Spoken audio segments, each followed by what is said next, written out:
L'histoire de Ruth. Naomi, sa belle-mère, lui dit, pour ceux qui n'ont pas encore lu cette histoire, on commence au milieu. C'est une histoire d'un homme qui était marié à Naomi. Ils quittent leur village parce qu'il y avait la famine à Bethléem. Ils s'en vont dans le pays des Moabites. Et là-bas, bien sûr, le mari de Naomi meurt. Ses deux garçons aussi meurent. Et là, Naomi doit revenir dans sa ville natale avec demande à ses deux belles-filles qui sont Ruth et qui encore? Oh, Orpa. Il les demande s'il dit, écoute, je n'ai pas d'autre homme à vous donner, je n'ai pas d'enfant, alors vas-y, faites votre vie. Alors Orpa décide d'embrasser sa belle-mère et s'en va. Et Ruth dit, non, moi je ne vais pas te quitter, je vais rester avec toi, ton Dieu sera mon Dieu. Alors voilà, ici maintenant, il retourne et Naomi est avec sa belle-fille. Alors, Naomi, sa belle-mère maintenant, lui dit, donc Naomi dit à Ruth, ma fille, je voudrais assurer ton repos afin que tu fusses heureuse. Et maintenant, Boaz, avec les servantes duquel tu as été, n'est-il pas notre parent? Boaz était riche, avait des terres. Voici, ils doivent vanner cette nuit les orges qui sont dans l'air. Lave-toi et oins-toi, puis remets tes habits et descends à l'air.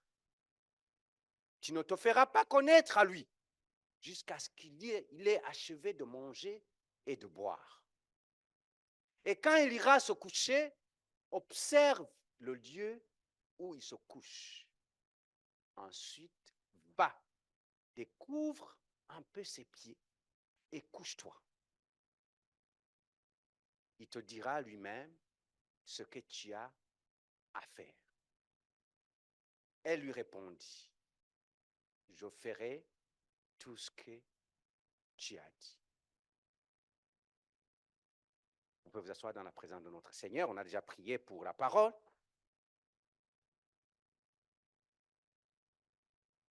Ça fait, depuis le début de cette année, le thème de l'année qu'on a choisi, c'est année de, on doit bâtir, ça doit être ta conjugaison. Je dois bâtir. Alléluia. Je dois bâtir. Je dois bâtir ma vie, je dois bâtir ma famille, je dois bâtir mon ministère, je dois bâtir. Je vous ai donné une période de 21 jours à lire votre projet. J'espère que vous êtes en train de le faire.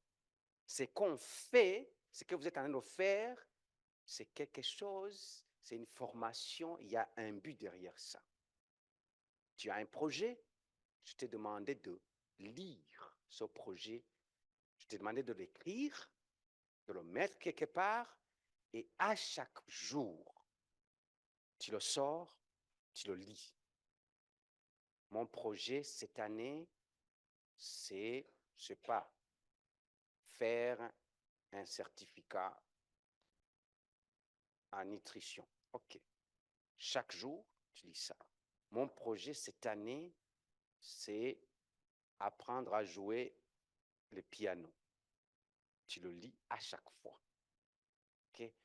Mon projet cette année, c'est ouvrir mon entreprise. Tu le lis à chaque fois. À chaque fois. Amen. À chaque fois. Très important. Alors, nous avons commencé à partager comment on bâtit. Alléluia. Je bénis l'Éternel pour le message de dimanche passé de notre frère Guy Noël.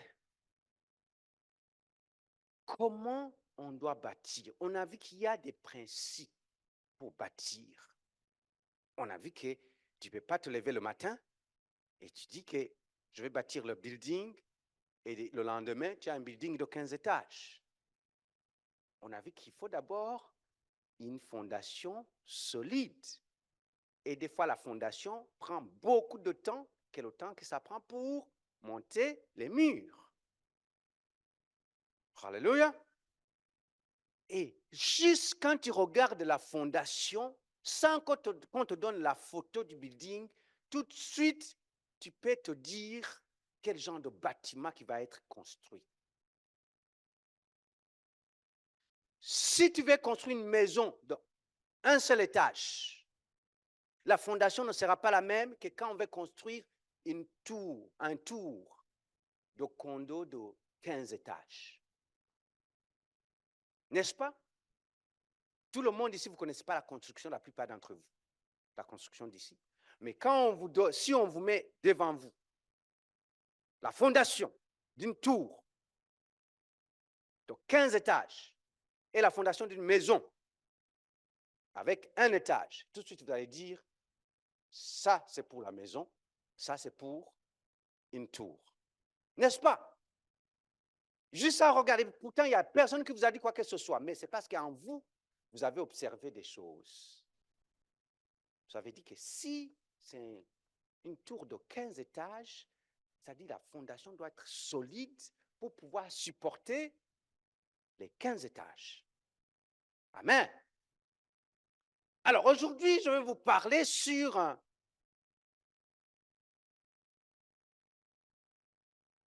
comment bâtir notre relation avec Jésus ou notre vie spirituelle. Alléluia. Je vais vous donner 5 points, mais je ne vous les donnerai pas tous aujourd'hui. Aujourd'hui, si je parviens à vous donner 2, je vais continuer dimanche prochain. Alléluia. Parce que j'aimerais y aller doucement et aussi, vu que le temps file, je n'aimerais pas vous garder ici jusqu'à 14 heures. Ici, nous lisons une histoire, quand on commence, de Naomi qui parle à sa belle-fille. Pourquoi? Parce que Ruth est encore jeune et son mari meurt. Ruth, il a une vie devant elle qu'elle doit quand même bâtir. Ruth n'a pas encore d'enfant. Ruth a besoin de bâtir. Ruth, sa belle-mère l'envoie voir quelqu'un de spécial. Qui? Boaz. Boaz, quand vous lisez la Bible, quand vous étudiez la Bible, vous allez voir que Boaz, c'est une figure ou un prototype de Jésus.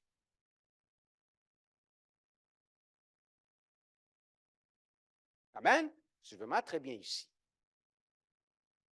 Donc, en tant que croyants, nous désirons une relation tous étroite avec le Seigneur. Ruth, cette Moabite, qui est une païenne, est amenée à la foi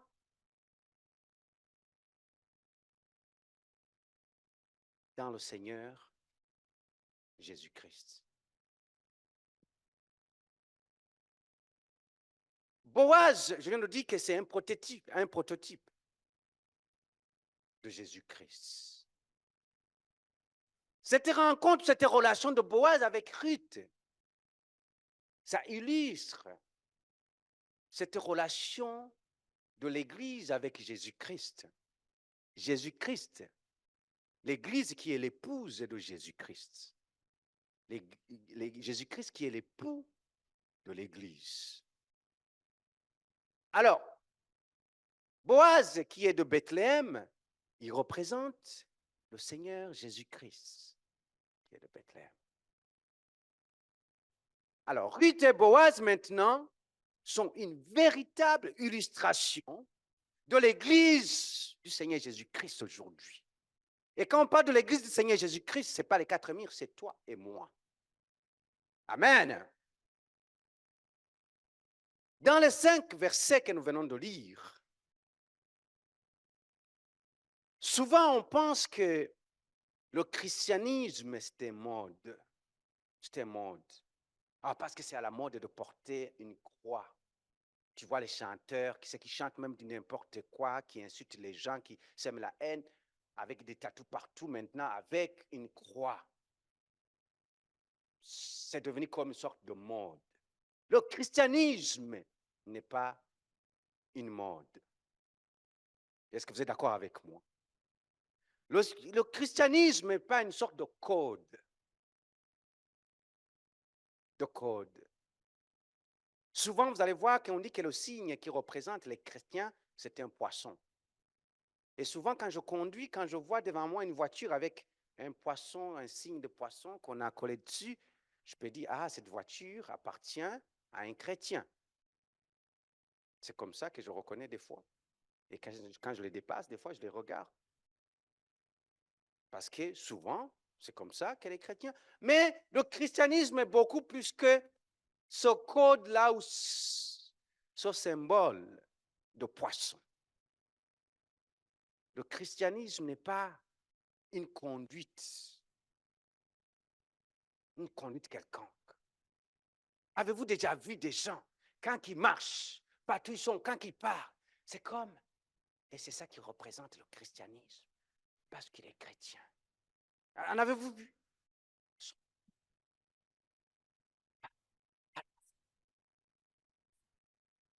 On dit qu'on risque de réveiller les démons quand on parle fort.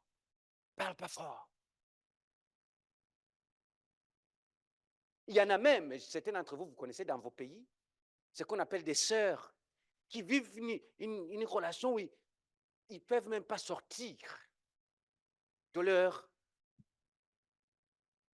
où ils habitent. Et apparemment, c'est comme ça le christianisme. Non, non, non. Ces sœurs-là, ça fait pitié parce que ces sœurs-là ne sortent jamais dehors. Ils n'ont jamais le soleil, ils n'ont jamais la vitamine D. Voilà pourquoi ils meurent souvent très tôt, prématurément. Pourquoi? Parce que le soleil, c'est ce que Dieu a donné à l'homme pour amener la vitamine D. C'est la seule source de vitamine D. Alors, ils n'ont pas cette vitamine D qui nous aide à nous protéger, à renforcer notre système immunitaire. Vous allez voir. Allez voir les études qui ont été faites avec ces sœurs-là. Elles meurent très jeunes. Parce qu'ils ne reçoivent pas la vitamine D. Et on dit, c'est ça le christianisme. Oh, parle pas trop fort. Là où il y a les gens, parce que tu es chrétien, n'oublie pas, tu es chrétien. Non, non, non, non. Le christianisme n'est pas une conduite. Je vais même vous choquer. Le christianisme n'est pas l'Église. Oh, oh. Oh, oh, là, je viens de choquer quelques-uns. Avez-vous déjà entendu les gens qui disent, oh, je vais à l'église, moi, dimanche, je vais à l'église. Toi, aller à l'église le dimanche ne fait pas de toi un chrétien. Ah! Aller à l'église le dimanche ne fait pas de toi un chrétien. Ne te donne aucun droit d'accès au trône du ciel. Ici, il y a peut-être Satan qui est quelque part assis ici. C'est en train de se demander qu'est-ce que le pasteur est en train de dire. Tu dis qu'il y a Satan ici. Oui. Peut-être qu'il est là, assis, à côté de toi ou derrière toi.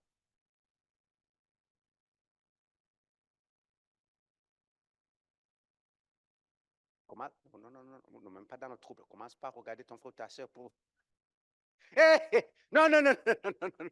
Pourquoi ça serait lui? Non, non, non, non, non, non, non, non, non, non. Amen. Alléluia.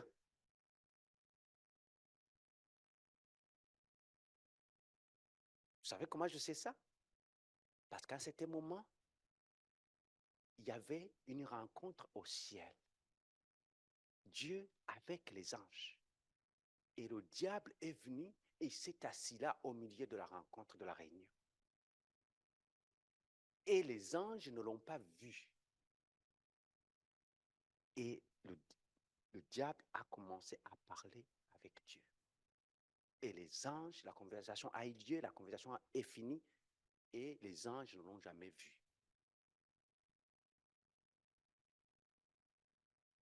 Alors il peut être là, assis, là, à côté de toi, derrière. Certains d'entre vous, vous conduisez les autos, puis il est assis derrière vous, dans votre auto. Tu essaies de reculer la chaise, il dit, hey, arrête, arrête de me pousser.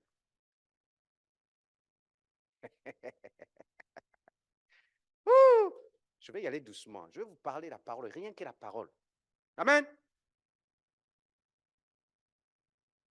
La marque d'un chrétien est l'amour pour Jésus-Christ. Alléluia. La marque d'un chrétien est l'amour pour Jésus-Christ. C'est-à-dire, le désir de chaque enfant de Dieu est de connaître Jésus plus intimement. Plus intimement. Quelqu'un dit Amen. Parce que nous savons que nous vivons dans un monde maintenant où connaître Jésus plus intimement n'est pas à la mode, ne nous met pas à l'aise, nous enlève dans notre confort. On est prêt à être appelé chrétien aussi longtemps qu'on ne demande pas de pratiquer le christianisme. Oh, je suis chrétien, mais ne me demande pas de prier. Oh, je suis chrétien, mais ne me demande pas de lire la parole. Oh, je suis chrétien, mais ne me demande pas d'arrêter de tricher. Oh, je suis chrétien, ne me demande pas d'arrêter de mentir. Oh, je suis chrétien, ne me dérange pas. Pourvu que tout ça, on ne te dérange pas du tout avec ça et qu'on t'appelle juste chrétien.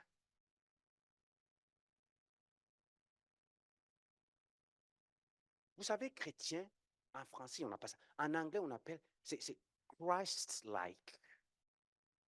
C'est ça, chrétien. Christ-like. C'est-à-dire comme Christ. C'est ça, chrétien. Alors, dis-moi comment tu es chrétien. Dis-moi comment tu es comme Christ. Tu es le premier colérique qui existe dans ton quartier. Tu es le premier qui, j'allais utiliser le mot, excuse-moi, qui dérange tout le monde dans ta famille. Tu es le premier que dans l'église, il y en a qui ne veulent même pas te croiser sur le chemin. Comment tu peux être comme Christ quand tu es comme ça? Comment? Tu es le premier dans l'église, tu n'as jamais fait une prière pour personne dans l'église. Quand la dernière fois tu as prié pour ton frère et ta soeur? C'est quand la dernière fois? Souvent on dit, ah, il y a tel qui est malade, il y a tel qui est malade. Il y a ici des gens là, chaque fois qu'on a dit qu'il y a quelqu'un qui est malade, qui n'a jamais mis les genoux au sol, dit Seigneur, guéris ma soeur Marie. Guéris, Seigneur. J'ai entendu qu'elle est malade. Étends ta main. Il y en a. Oh non, pas ici. Ici, non. Mais les autres qui sont dans les autres églises. Vous ici, non. Tout le monde vous prie. Que Dieu vous bénisse. Que Dieu vous bénisse. Mais les autres qui sont dans les autres églises, ils ne prient pas pour leurs frères et sœurs de l'église. Et ils s'appellent chrétiens. Vous savez, est-ce que vous connaissez la compassion qui était en Jésus? Connaissez-vous la compassion qui était en Jésus?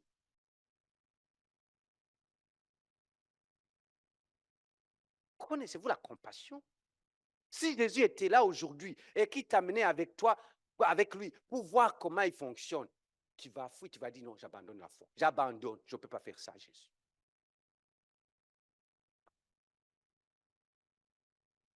Ton frère, ta soeur traverse des problèmes, jamais, jamais, pas de compassion. Tu n'as rien fait pour compatir à la situation de ton frère ou ta soeur. Amen. Je vous parle, Église. Bâtir ta relation avec Jésus. Être comme Jésus. Vous savez, l'Église devait être une place où les gens arrivent, qui sont fatigués, qui sont épuisés par le monde et ils trouvent un repos.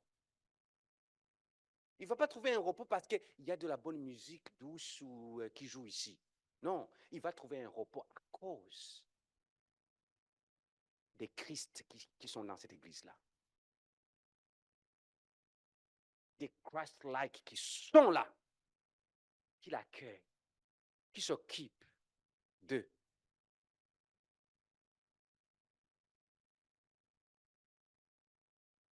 Je ne suis pas encore dans mon message, mais je ne sais pas pourquoi je vous parle de ça.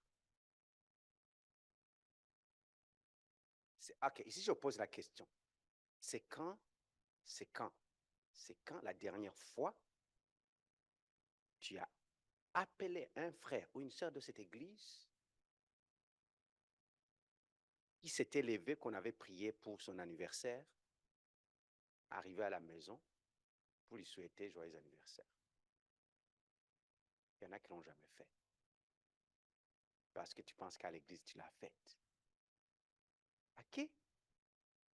C'est quand la dernière fois, tu as eu la compassion de quelqu'un dans l'église qui traverse une situation difficile. Amen. Amen. Église, réveillons-nous. Vivre la vie de chrétienté n'est pas une mode, n'est pas appartenir à l'église X, Y, Z. Jésus-Christ au ciel, il s'en fout de l'église Assemblée chrétienne Parole vivante, il s'en fout de l'église Nouvel Espoir, il s'en fout de l'église Rema Church, il s'en fout de l'église, c'est pas tout ce que tu veux appeler. Il s'en fout, Jésus. Quand il regarde ce qui le rassemble seulement. En d'autres termes, tu es dans cette église, il y a un autre chrétien qui est dans l'église X, Y, Z, ici dans la ville, qui a un problème. Tu devais avoir la compassion pour lui, parce que c'est ton frère, c'est ta soeur. Ah. Il a passé aujourd'hui, vraiment, c'est fort, c'est fort. Ok. Vous savez, chaque enfant de Dieu veut plus que la rédemption. Nous voulons une relation avec notre Seigneur. Nous voulons plus que les cadeaux. Ok? Nous voulons que le donateur, qui est Jésus-Christ, soit réel pour nous. Quand il a tout donné à la croix pour toi, il faut qu'il soit réel dans ta vie. Dans Philippiens chapitre 3, verset 10, il dit, afin de connaître Christ et la puissance de sa résurrection et la communion de ses souffrances, en devenant comment? Conforme à qui? En devenant conforme à lui, comme Christ. Paul, il le connaissait déjà, intellectuellement et spirituellement, il le connaissait. Mais il voulait en savoir plus sur le Seigneur Jésus. Et c'est ça. Tu le connais intellectuellement, tu as lu dans les livres, tu sais comment il est, on te l'a présenté. Spirituellement, tu le connais, mais tu dois chercher à vouloir encore plus de lui. C'est ça qu'on appelle bâtir une vie spirituelle. Vous savez, nous ne voulons pas seulement connaître Christ, connaître Jésus. Nous voulons qu'il soit le réma dans ta vie, le réma dans ma vie. C'est-à-dire celui-là que tu expérimentes personnellement. N'est-ce pas que tu es fatigué d'entendre ce que Dieu a fait pour les autres? Alléluia. Tu aimerais qu'un jour il puisse dire, écoute, le Dieu, le Didier, le Dieu de je ne sais pas quoi, ton nom. Oui, pourquoi? Parce que tu l'auras vu dans ta vie. Tu l'auras vu. Et quand tu vois le Seigneur dans ta vie agir, laisse-moi vous dire quelque chose. Il n'y a personne qui va te séduire par n'importe quoi. Parce que ce Dieu-là, tu dis, je le connais. Ce Dieu-là, je le connais. Je l'ai vu, je l'ai entendu, mais je l'ai connu dans ma vie. Il n'y a personne qui pourra essayer de te truquer par n'importe quoi. Là, qu'est-ce qui se passe présentement? Le problème avec les chrétiens, pourquoi on se fait malmener par les faux prophètes, tout ce qu'on peut appeler, c'est parce que nous ne le connaissons pas comme notre Dieu. Amen. Mais ma prière est que tu puisses le connaître comme ton Dieu. Comme ton Dieu. Qu'il puisse y avoir un saut sur toi. Et quand quelqu'un va te dire quelque chose, tu dis, c'est ça que tu as dit, mais le Dieu que je sais, le Dieu de Didier que je connais, celui-là qui a fait tomber le feu du ciel, tout ce que tu peux dire, tout ce que tu peux planifier, je sais qu'au nom de Jésus, rien ne pourra arriver.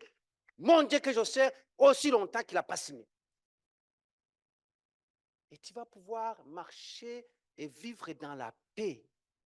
Il y a beaucoup de dépression dans ce monde, il y a beaucoup de burn-out dans ce monde, il y a beaucoup de découragement dans ce monde. Et pourquoi? Parce que nous ne connaissons pas le Dieu que nous avons avec nous.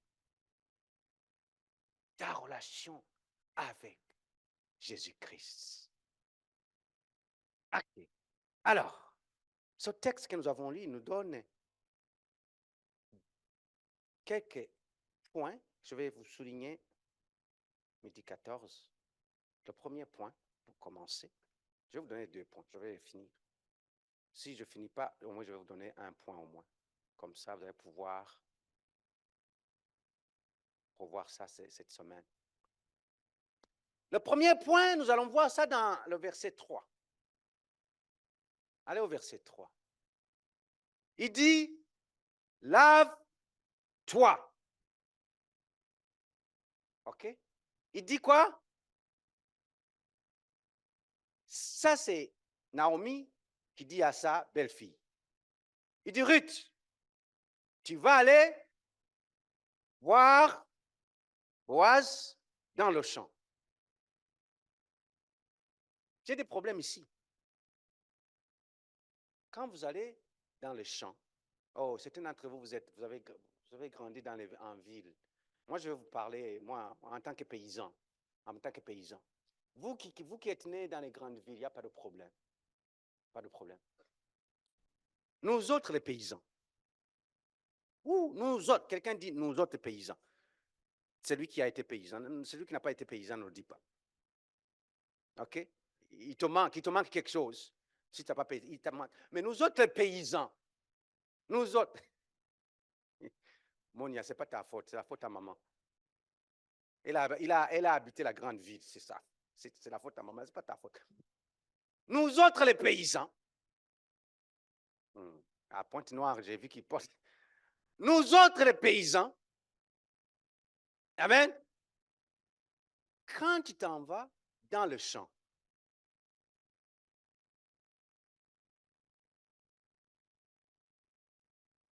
Claude, est-ce qu'on se lave avant d'aller dans le champ? Hein? Est-ce qu'on se coiffe avant d'aller dans le champ?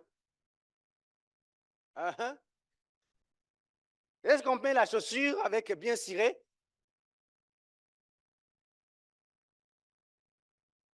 Est-ce qu'on met une chaussure pour aller dans le champ, Claude? Ici, je n'ai pas compris. Il dit, attends, elle va aller dans le champ. Puis tu lui dis, lave-toi. Il y a quelque chose. Ne lis pas ça comme si c'était un roman d'Agatha Christie. Ça ne passe pas. Ici, il dit, premier point, il dit, sois fraîchement nettoyé. OK? Oublie pas, ici, Ruth va à la rencontre de... On a dit que cette histoire de Ruth et de Boaz représente l'Église et Jésus-Christ. En d'autres termes, il est en train de dire, toi, Elvis, toi, Parfait, toi, Chanel, lave-toi, nettoie-toi, parce que tu vas rencontrer Jésus-Christ. Aïe, aïe, aïe, aïe, aïe, aïe, aïe, aïe, aïe, aïe. Ça fait 23 ans que je prêche la parole. Je ne sais pas si j'ai réussi à vous donner. Il dit, ma belle-fille, lave-toi.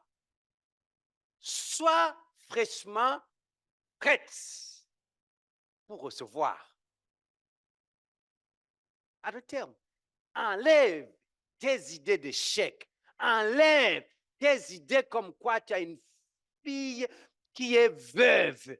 Enlève tes idées comme quoi tu ne vaux rien. Parce que n'oublie pas, à cette époque, une veuve avait moins de valeur. Elle attendait seulement que soit un autre homme de la famille de son mari puisse avoir pitié d'elle et la prendre. Une veuve. C'est comme ça. En deux termes, dans les termes d'aujourd'hui, son self-esteem était complètement à terre. Il est en train de nous dire, toi, chrétien, qui s'appelle enfant de Dieu, peu importe là où ton self-esteem se trouve aujourd'hui, peu importe ce que tu possèdes aujourd'hui, peu importe ce qui te souille aujourd'hui, il dit, tu vas aller dans la présence du Seigneur des Seigneurs, de Jésus-Christ. Lave-toi, prépare-toi, parce que ce que tu as accumulé ne peut pas te servir dans sa présence. Souvent, nous ne pouvons rien recevoir dans sa présence à cause de ce qu'on a accumulé, qu'on traîne avec nous. On a beaucoup de fardeaux, on a beaucoup de sacs de poubelles derrière nous qui nous empêchent de se présenter devant lui et recevoir ce qu'il a pour nous. Sois fraîchement nettoyé, Ruth, avant d'aller à la rencontre.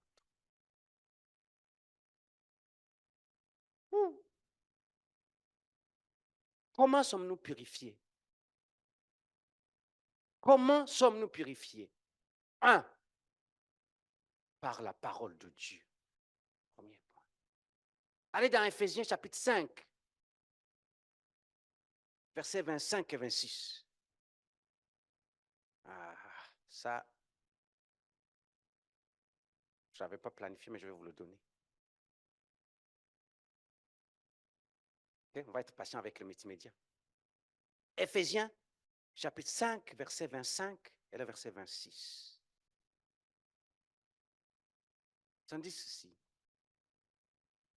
Marie, aimez vos femmes comme Christ a aimé l'Église et s'est livré lui-même pour elle, afin de la sanctifier par la parole, après l'avoir purifiée par le baptême d'eau, afin de la sanctifier par la parole. La parole de Dieu nous sanctifie, nous purifie. Comment la parole de Dieu peut te purifier? Alors que souvent, on pense à la purification quand on va se laver, puis on est sale, on se lave, puis là, on est frais. Comment la parole de Dieu nous purifie, nous sanctifie?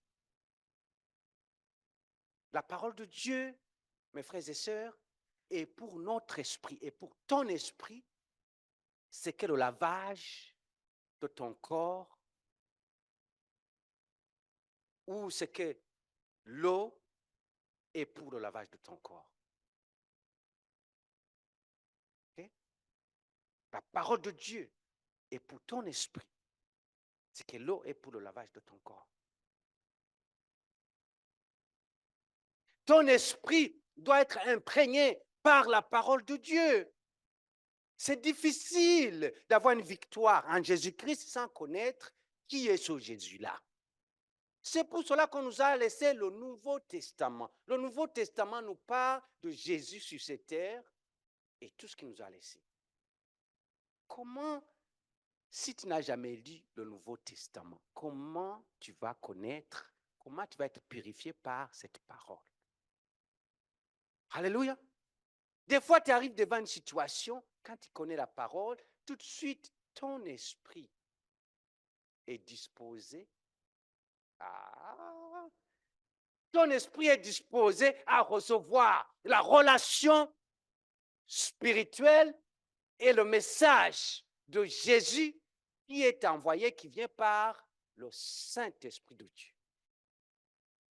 Mais des fois, tu te trouves devant une situation et tu penses que ton esprit va pouvoir avoir une révélation, mais n'y est rien, parce que ton esprit n'est pas disposé.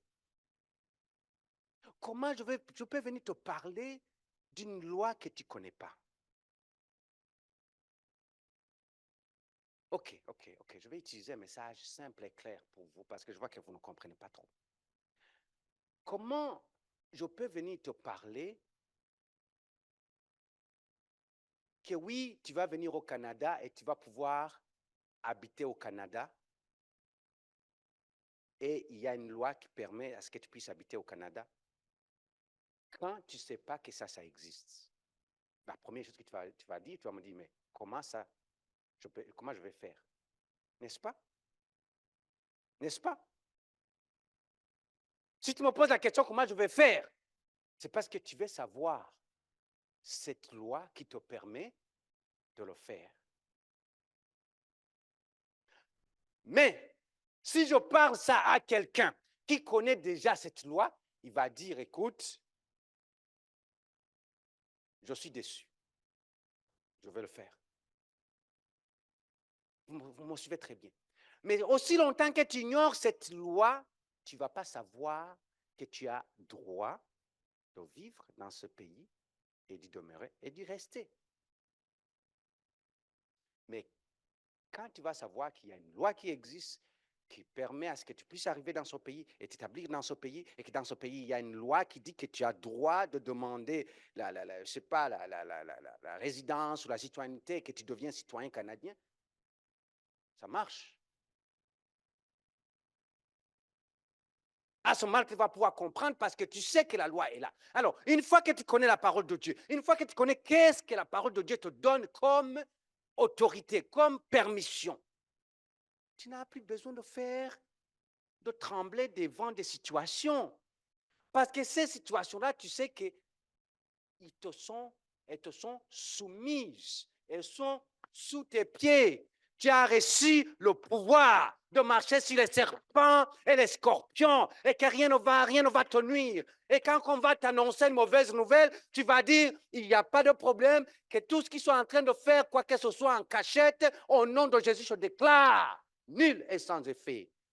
Et tous les plans de Dieu, tous les plans du diable qui ont été faits dans les cieux, dans le ciel, sur la terre et sous la terre, rien ne pourra t'arriver parce que tu connais qui tu es et tu réclames ton droit. Alléluia. C'est ça, avoir une relation avec Jésus-Christ et marcher comme un chrétien. Et non pas être appelé ou ressembler à un chrétien. Première chose que je vais vous parler, c'est la parole de Dieu qui nous permet de nous purifier. Deuxième chose, il y a le sang de Jésus-Christ. Le sang de Jésus. Quelqu'un dit le sang de Jésus. Je vais finir par ça. 1 Jean chapitre 1, verset 7 et verset 9.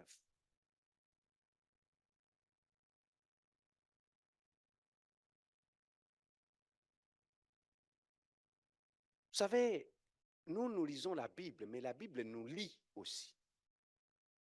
Ah, ok. Nous lisons la Bible, mais la Bible nous lit aussi. La Bible va te lire aussi. Ok. Ok, non, non, je vais continuer parce que ça risque de nous amener. Il dit, mais si nous marchons dans la lumière, comme il est lui-même dans la lumière, nous sommes mutuellement en communion. En communion. Et le sang de Jésus, son Fils, fait quoi? Fait quoi? De tout. Aïe, aïe, aïe, aïe. C'est trop puissant. Ce verset-là est trop puissant. Verset 8. Si nous disons que nous n'avons pas de péché, nous nous séduisons nous-mêmes et la vérité n'est point en nous. Donc ici, tout le monde a des péchés. Mais si nous confessons nos péchés, il est fidèle et juste pour nous les pardonner et pour nous purifier de toute iniquité. Il nous purifie par son sang. Lorsque tu confesses tes péchés, tu vas les nommer spécifiquement. Ok? Tu dis tout. Lorsque maintenant Dieu te purifie, ce qu'il appelle pur, personne ne peut le qualifier d'impur. Je répète, là-dessus je viens de dire quelque chose de très profond. Quand Dieu te purifie, Dieu t'appelle pur. Et quand Dieu t'appelle pur, personne n'a le droit de changer ton nom et de t'appeler impur. En d'autres termes, quand Dieu t'appelle enfant de Dieu, quand Dieu t'appelle son bien-aimé, laisse que les voyous parlent contre toi comme ils veulent. Laisse que les Égyptiens fassent tout ce qu'ils veulent. Ils ne pourront jamais t'appeler impur parce que tu as été purifié, tu as été justifié par le sang de l'agneau. Le reste, on s'en fout. Le reste, on s'en fout. On se tient debout.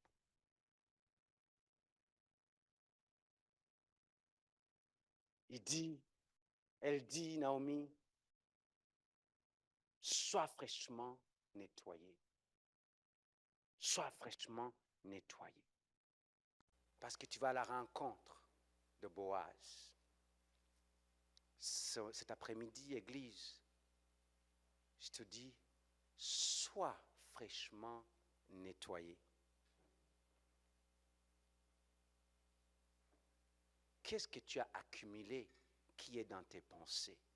Qu'est-ce qui te hante la nuit quand tu vas dormir? Qu'est-ce qui te hante lundi quand tu vas au travail? Qu'est-ce qui te hante quand tu rentres à la maison? Qu'est-ce qui te hante quand tu rencontres ta famille? Qu'est-ce qui te hante quand tu planifies tes projets?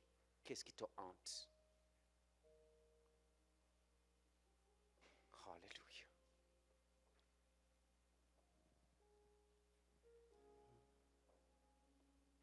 Alléluia. Alléluia. On va pas aller dans la présence de Dieu, de Jésus-Christ, avec tout ce qui nous hante. Parce qu'il risque de se moquer de nous. Nos ennemis risquent de nous décourager. Mais la parole de Dieu nous dit, lavons-nous, nettoyez, et va dans la présence de Dieu comme Dieu t'a créé. Peu importe les fardeaux que tu as, peu importe la douleur que tu éprouves, peu importe ce que tu vis, peu importe ce que tu traverses, il dit, va devant lui comme il t'a créé. Et laisse-lui s'occuper de ce qui est derrière toi. Laisse-lui prendre soin de tes inquiétudes. Laisse-lui prendre soin de tes manquements. Il sait à chaque fois que tu manques quelque chose. Il sait à chaque fois que tu pleures. Il sait à chaque fois que tu n'en peux plus. Il sait à chaque fois que tu t'es mis à genoux et tu n'as pas eu de réponse. Il sait. Il sait. Chaque goutte de pleurs, il sait que tu as peu de force.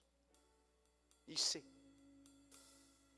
Il sait que personne ne peut venir à ton secours si ce n'est pas lui.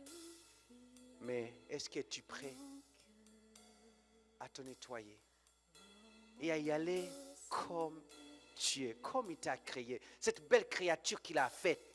Es-tu prêt à lui présenter cette belle créature?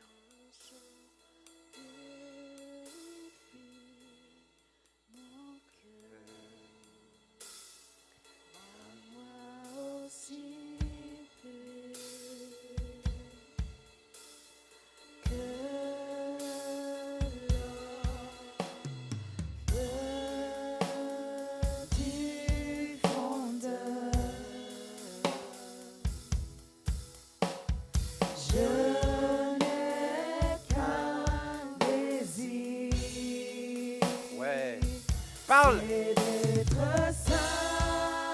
Oui, confesse-le. C'est ça que je veux, Seigneur, dans ta présence. Mis à part pour toi, mon Seigneur, oui, je choisis d'être saint.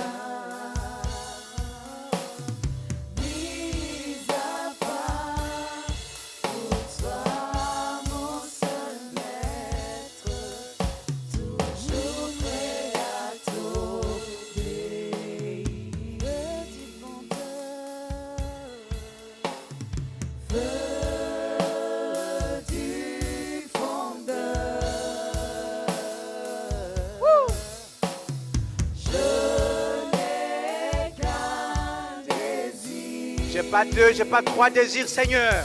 C'est d'être saint. C'est te ressembler, être comme toi, Jésus. Être saint, mis à part. Je laisse tout de côté, éternel Dieu. Je viens comme je suis, Seigneur, comme tu m'as créé.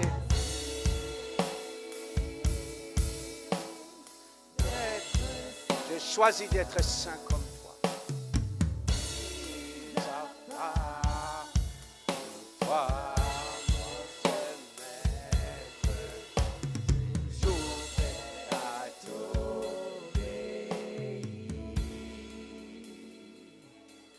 Alléluia. Pendant que l'équipe de louange continue, là où tu es ici, tu sais toi-même qu'est-ce qui t'empêche de te présenter dans la présence de Jésus. Tu connais le nettoyage que tu dois faire. Tu connais les choses que tu dois laisser de côté d'abord. Tu connais comment tu dois aligner tes priorités. Ici, il y en a qui ont renversé les priorités dans la vie. Il y en a qui ont mis Dieu après d'autres choses. Il y en a qui ont mis Dieu après le travail. Il y en a qui ont mis Dieu après la famille. Il y en a qui ont mis Dieu après... Il y en a qui ont mis Dieu en dernier. Non. Purifie-toi. Nettoie-toi. Dieu veut te voir d'abord en premier comme il t'a créé d'abord. Il veut plus que toi d'être en communion avec toi. Il veut te parler personnellement. Il veut t'entendre, lui parler à cœur ouvert. Avant toute chose, avant toute chose, il veut être le premier à qui tu parles dans ta vie, avant quoi que ce soit. Avant que tu parles à ton mari, avant que tu parles à ta femme, avant que tu parles à ton patron, avant que tu parles à tes enfants, avant que tu parles à ton père, avant que tu parles à ta mère, il va être le premier à qui tu vas t'adresser. toujours prêt à t'obéir. Alors dis-lui, Seigneur, purifie-moi, éternel Dieu. Seigneur, je vais être plus proche. Je vais être plus proche, Seigneur. Je veux que tu sois dans ma priorité, dans mes priorités, Seigneur, que je viens que tu sois le numéro 1, Seigneur, le numéro 1 qui commence. Dans ma journée, avant d'aller me coucher, dans mes projets, dans mes décisions, que tu sois le numéro 1. Avant que je consulte les spécialistes, avant que je consulte les autres, avant que je fasse quelque chose, je veux que tu sois numéro 1 dans ma vie, dans ma santé, dans mon couple, dans ma famille, dans mes business, dans mes études, que tu sois numéro 1. Alléluia. Merci Jésus. Je vais prier pour vous maintenant. Père Céleste, je me tiens debout devant ta congrégation. Entends, Seigneur, que le berger que tu as mis sur cette église. Éternel Dieu, s'il y a quelqu'un ici, Seigneur, qui est en train de se battre avec sa vie spirituelle, Éternel Dieu, je prie que tu puisses le purifier, le nettoyer par ta parole. Seigneur, que le sang que tu as versé à la croix de Golgotha, que ce sang-là lave cette personne de la tête jusqu'aux pieds. Et que cette personne soit une nouvelle créature. Quand mon frère et ma soeur vont se présenter devant toi, Éternel, qu'ils soient légers de tout fardeau de ce monde. Certains, Seigneur, ici se sont attirés des fardeaux avec, Éternel Dieu, les occupations qu'ils ont amenées dans leur vie. Mais, Éternel Dieu, que tu puisses leur donner la capacité de pouvoir mettre les priorités à la bonne place. Bénis chacun d'entre nous, Seigneur. Bénis chaque personne, bénis chaque jeune, bénis chaque soeur, bénis chaque frère ici, chaque maman, chaque papa. Bénis, Seigneur. Laisse que l'amour du Père, oh Dieu, la grâce et la joie de notre Seigneur Jésus-Christ et la communion du Saint-Esprit soient sur la vie de chacun pendant que nous allons quitter ces lieux. Au nom puissant de Jésus. Nous disons tous Amen, Amen, Amen. Que Dieu vous bénisse. Saluez-vous les uns les autres et bon dimanche, bonne semaine.